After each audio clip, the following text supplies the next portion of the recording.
with James Dorsey in Singapore. He's a senior fellow at Singapore's S. Rajaratnam School of International Studies.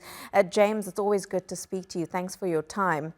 Now, there's been plenty of support for the ceasefire, particularly across the region, but it is a fragile agreement. Do you think that it's going to hold for that full 60 days? I think clearly Lebanon, Hezbollah, and Israel want the ceasefire to hold.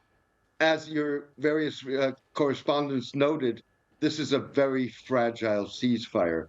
To add to what is said, I think there are two other important points. One is the Lebanese army is obviously not in a position, does not have the strength to confront the Israelis if it needed to, but it may very well prove on the ground to be reluctant to confront Hezbollah. Lebanon is a country that had a civil war from 1975 to 1990. It's a country that is basically made up of 18 different religious groups and sects. And the Lebanese army may fear that if it confronts Hezbollah, it may be unleashing another civil war in Lebanon. The other issue, of course, is that what are the Israelis going to consider to be an infraction on the ceasefire? Take, for example, Iranian weapons shipments to Hezbollah that go through Syria into Lebanon. What will Hezbollah's reaction be if those shipments are attacked by Israel, certainly on Lebanese ground, but also, for example, on Syrian territory? Yeah, James, you mentioned there the various factions within Lebanon. It's also what makes up the government. The caretaker Prime Minister Najib Mikati said earlier today that unity and strength is needed in the country, especially at a time like what they're going through right now.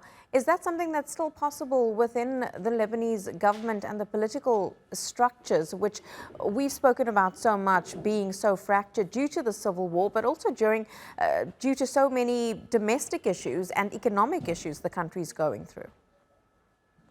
I think what you're going to see is over time, not immediately, so in other words, not tomorrow, a weakening of Hezbollah within Lebanon. With other words, Hezbollah views the fact that it was able to withstand the Israeli onslaught and able to maintain its command and control, its ability to fire rockets into Israel as a victory.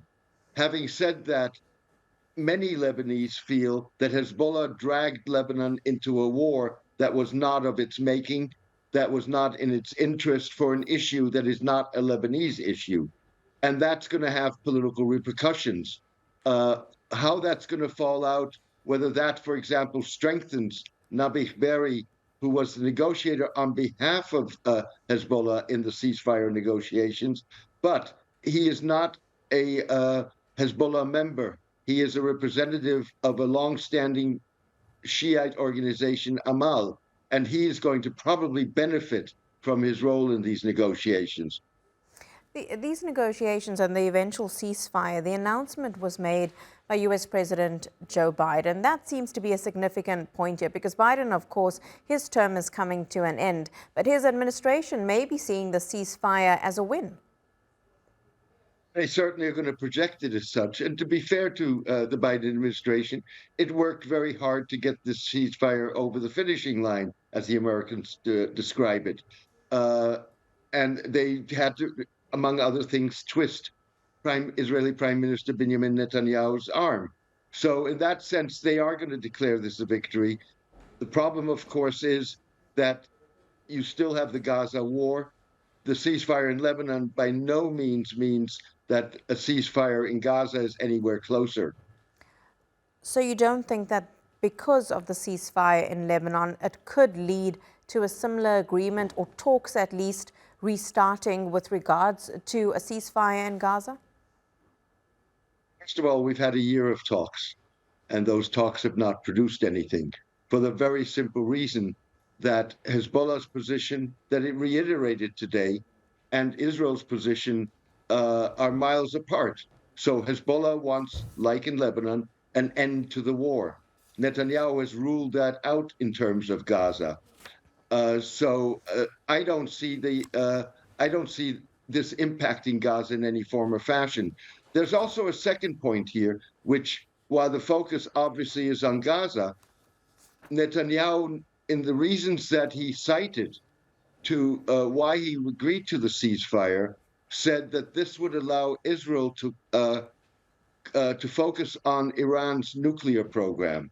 And that's something that clearly is aimed at the incoming Trump administration, in the belief on the Israeli part that Trump may be more amenable to taking on Iran or Iran's nuclear program. Certainly many moving parts to the story. James Dorsey in Singapore, thank you very much.